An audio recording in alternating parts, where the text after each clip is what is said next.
ನಿಧಾನ ಕೇಳು, ಅದೇನು ಅಂತ ಹೇಳ್ತಾನೆ. ವಿರಾಟ್ ಹೇಳಪ್ಪ, ಅದೇನ್ ಮಾಡ್ತಿದ್ಯೋ ಹೇಳು. ಹೇಳಪ್ಪ ಹೇಳು. ಮೊನ್ನೆ ನಾನ್ ಕೇಳ್ದಾಗ ಹೆಣ್ ಕೊಡು ಅತ್ತೇನು ಅಂತ ನೋಡ್ದೆ, ನನ್ ಬೈ ಮುಚ್ಚಿಸ್ಬಿಟ್ಟೆ. ಈಗ ಎಲ್ರು ಕೇಳ್ತಾ ಇದಾರೆ, ಉತ್ತರ ಕೊಡು. ಯಾಕೋ ಸುಮ್ನಿದೀಯಾ?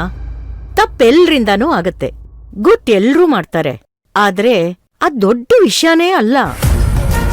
ಅದಕ್ ಸರಿಯಾದ ಕಾರಣ ಹೇಳಿ ಸಮರ್ಥನೆ ಕೊಡು. ಅಂದ್ರೆ ಎಲ್ರಿಗೂ ವಿಷಯ ಗೊತ್ತಾಗಿದೆ, ಆದ್ರೆ ನಾನು ಭೈರವಿ ನನ್ನ ಪ್ರೀತಿನ ಒಪ್ಕೊಳ್ಳಿಲ್ಲ ಅನ್ನೋ ಟೆನ್ಷನ್ ಅಲ್ಲಿದ್ದೀನಿ. ಇದನ್ನೆಲ್ಲ ಇವ್ರ ಹತ್ರ ಹೇಗೆ ಹೇಳಿ? ಅದು ಅಲ್ಲದೆ ಇಷ್ಟು ದಿನ ಭೈರವಿ ಕಾರ್ ಡ್ರೈವರ್ ಆಗಿದೆ ಅಂತ ಹೇಳಕ್ಕಾಗತ್ತಾ? ಯಾಕೆ ಇವರೆಲ್ಲ ಸೇರಿ ನನಗೆ ಇಷ್ಟೊಂದು ಟಾರ್ಚರ್ ಕೊಡ್ತಾ ಇದ್ದಾರೆ? ಛೇ ವೀರ್, ನನ್ ಮೈಂಡಲ್ಲಂತೂ ನಿನ್ ಬಗ್ಗೆ 100 ಪ್ರಶ್ನೆಗಳಿದೆ. ಸದ್ಯಕ್ಕೆ ಇದಕ್ಕೆಲ್ಲದಕ್ಕೂ ಆನ್ಸರ್ ಮಾಡು. ನಾನ್ ನಿನ್ನ ಮದ್ವೆ ಆಗೋಳು, ನನ್ನ ಹತ್ರನೇ ನಿನ್ ಮುಚ್ಚುಮರೆ ಮಾಡಿದ್ರೆ ಹೇಗೆ ವೀರ್? ಮದ್ವೆ ಅನ್ನೋದು ಟ್ರಸ್ಟ್ ಮೇಲೆ ಇರುತ್ತಲ್ವಾ? ಎಲ್ರೂ ಸ್ವಲ್ಪ ಸುಮ್ಮನೆ ಇರ್ತೀರಾ?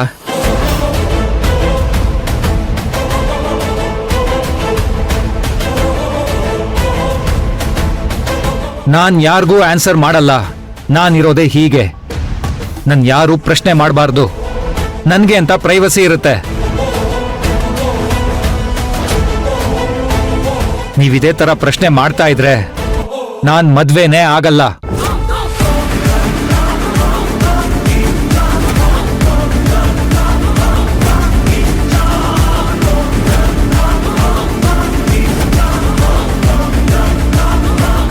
ಮದ್ವೆ ಬೇಡ ಅಂತ ಹೇಳ್ಬೇಕಾಗತ್ತಷ್ಟೇ. ವಿರಾಟ್, ಏನ್ ಹೇಳ್ತಿದ್ಯೋ ನೀನು? ಈ ಉತ್ತರ ಹೇಳೋದಕ್ಕೂ ಈ ಮದ್ವೆಗೂ ಏನೋ ಸಂಬಂಧ? ಅದ್ ಹಾಗೆ ಅಜ್ಜಿ, ಇರೋದನ್ನೇ ಹೇಳ್ತಾ ಇರೋದು. ಇದ್ರ ಮೇಲೆ ಯಾರು ನನ್ನ ಕ್ವೆಶ್ಚನ್ ಮಾಡಬಾರ್ದು. ವಿರಾಟ್ ವಿರಾಟ್ ವಿರಾಟ್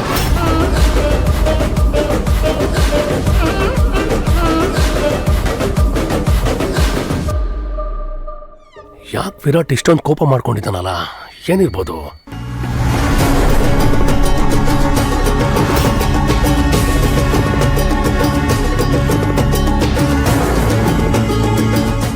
ನೋಡಿದ್ರಾತ್ಗೆ ನಿಮ್ ಮಗ ತಪ್ಪು ಮಾಡಿರೋದಕ್ಕೆ ಹಾಗ ಉತ್ತರ ಕೊಡದೆ ಹೋಗ್ತಾ ಇರೋದು. ಅವ್ನ್ ತಪ್ಪು ಮಾಡದೆ ಇದ್ದಿದ್ರೆ ಎಲ್ರಿಗೂ ಮುಖ ಕೊಟ್ಟು ಉತ್ತರ ಕೊಡ್ತಾ ಇದ್ದ. ನೋಡ್ದ್ಯಾ ಅಕ್ಕ, ವಿರಾಟ್ ಉತ್ತರ ಕುಮಾರ್ನ ಹಾಗೆ ಯುದ್ಧ ಮಾಡಕ್ಕಾಗದೆ ಓಡ್ ಹೋಗ್ಬಿಟ್ಟ. ಅಲ್ಲಕ್ಕ, ನೀನ್ ಯಾಕೇನು ಮಾಡಕ್ಕಾಗದೆ ಸುಮ್ನಿದ್ಯಾ? ಏನಾದ್ರೂ ಹೇಳು.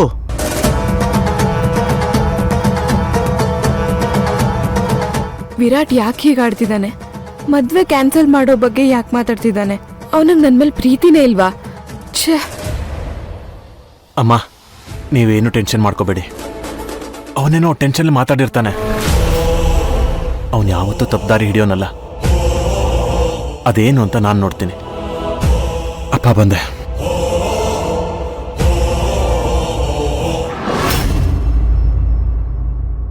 ಬೇಬಿ ಡಾನ್ಸ್ ಫ್ಲೋರ್ ರೆಡಿ, ಒಂದು ಬ್ರೇಕ್ ಡಾನ್ಸ್ ಬಿಡಿ.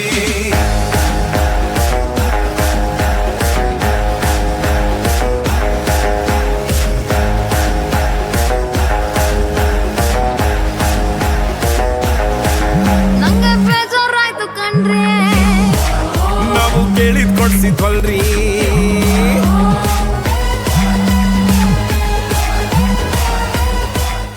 ಹಾಯ್ ಮಾಮ್, ಏನ್ ಮಾಡ್ತಿದ್ಯಾ? ಏನ್ ಮಾಡ್ತಿದ್ಯಾ ಅಂತ ನಾನ್ ನಿನ್ನನ್ ಕೇಳ್ಬೇಕು. ಕೆಲ್ಸ ಮಾಡ್ತಿದ್ಯೋ ಅಥವಾ? ಮಾಮ್, ಏನಿಲ್ಲ ಮಾಮ್, ನೀನಿನ ಡೌಟ್ ಅಲ್ಲೇ ಇದ್ಯಾ? ಒಂದ್ ಬಿಸ್ನೆಸ್ ವಿಷಯವಾಗಿ ಒಂದ್ ಹುಡುಗಿ ಜೊತೆ ಡೀಪ್ ಆಗಿ ಡಿಸ್ಕಸ್ ಮಾಡ್ತಿದ್ದೆ ಮಾಮ್. ಅಷ್ಟೇನಾ? ನನಗ್ಯಾಕೋ ನೀನ್ ಮಾತಾಡ್ತಿರೋದ್ ನೋಡಿದ್ರೆ ನೀನ್ ಬಿಸ್ನೆಸ್ ವಿಷಯ ಮಾತಾಡ್ತಿಲ್ಲ, ಬೇರೆ ಏನಾದ್ರೂ ಮಾಡ್ತಿದ್ಯೋ ಅಥವಾ ಬಿಸ್ನೆಸ್ ವಿಷಯನೇ ಮಾತಾಡ್ತಿದ್ಯೋ? ಇಲ್ಲ ಮಾಮ್, ನಾನ್ ಆಫೀಸಲ್ಲ ಇದ್ದೀನಿ.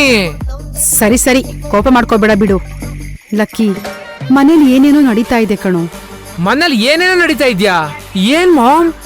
ಲಕ್ಕಿ, ನಿಮ್ ಮಾವ ಮತ್ತೆ ಭೈರವಿ ನಿನ್ನನ್ನ ಬರೀ ಕೆಲ್ಸದ ಉದ್ದೇಶದಿಂದಾನೇ ಅಲ್ಲಿ ಕಳ್ಸಿಲ್ಲ ಕಣೋ. ಬೇರೆ ಏನೋ ಉದ್ದೇಶ ಇಟ್ಕೊಂಡು ನಿನ್ನ ಅಲ್ಲಿ ಕಳ್ಸಿದ್ದಾರೆ ಅಂತ ನನಗೆ ಅನಿಸ್ತಿದೆ. ಮಾಮ್, ಏನ್ ಹೇಳ್ತಿದ್ಯಾ? ಏನ್ ಹೇಳ್ತಿದ್ಯಾ ಕರೆಕ್ಟ್ ಆಗಿ ಹೇಳು. ನನ್ಗೆ ಇಲ್ಲಿ ಇಂಪಾರ್ಟೆಂಟ್ ಕೆಲಸ ಇದೆ. ನೀನು ನಿಂತಲೆ ಹುಳ ಬಿಟ್ಕೊಳ್ಳೋದಲ್ದೆ ನಂತಲೆ ಹುಳ ಬಿಡ್ಬೇಡ ಮಾಮ್. ಲಕ್ಕಿ, ನೀನ್ ಆ ಕಡೆ ಹೋಗ್ತಿದ್ ಹಾಗೆ ಮನೆಗೊಬ್ಳು ಹುಡುಗಿ ಬಂದಿದ್ದಾಳೆ ಕಣೋ. ಹುಡುಗಿನಾ? ಯಾರ್ ಮಾಮ್? ಏಯ್ ಏನೋ ಇದು, ಈ ವಿಷಯ ಕೇಳಿ ನೀನ್ ಶಾಕ್ ಆಗ್ತೀಯಾ ಅನ್ಕೊಂಡ್ರೆ ನೀನ್ ನೋಡಿದ್ರೆ ನಗ್ತಾ ನಗ್ತಾ ಕೇಳ್ತಿದ್ಯಾ ಯಾರು ಅಂತ. ಅಲ್ಲ ಮಾಮ್, ಬಂದಿರೋದು ಹುಡುಗಿ ಅಂತೀಯ, ಮತ್ತ್ಯಾಕ್ ನಿಂಗ್ ಟೆನ್ಷನ್ ಮಾಮ್? ಹೌದು, ಅದ್ಯಾರದು? ಅದ್ಯಾರೋ ನಿಮ್ಮ ಅವನ್ ಫ್ರೆಂಡ್ ಮಗಳಂತೆ. ಅವ್ರ ಅಪ್ಪ ಅಮ್ಮ ಫಾರಿನ್ಗೆ ಹೋಗಿದಾರಂತೆ. ಅವ್ರು ಅಲ್ಲಿಂದ ವಾಪಸ್ ಬರೋವರೆಗೂ ಅವಳ ನಮ್ಮನೆಲ್ಲ ಇರಿಸ್ಕೊಳ್ಳೋದಂತ ಕರ್ಕೊ ಬಂದಿದಾರಂತೆ. ಹೌದಾ? ಒಳ್ಳೇದಾಯ್ತಲ್ಲ ಮಾಮ್. ಮತ್ ನೀನ್ ಯಾಕೆ